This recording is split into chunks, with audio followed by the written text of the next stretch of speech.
Alexa Wright, and today I'm sharing the process of making a cover for my sofa, along with a couple of pillowcases. And all of this is to protect it from my cats.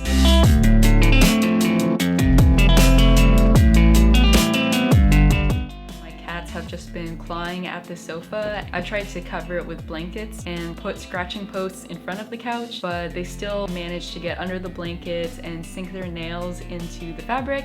I'm taking my knowledge of draping and pattern making clothing and applying it to my sofa. In draping a piece of clothing, you're taking fabric and positioning and pinning it around the dress form so that you can get the structure of the design. Then you remove the fabric and then you create a pattern from that so you can sew the final result. So that's what I did here. I specifically chose a fabric with a very tight weave, something that would be more difficult for their claws to hook into. Enjoy!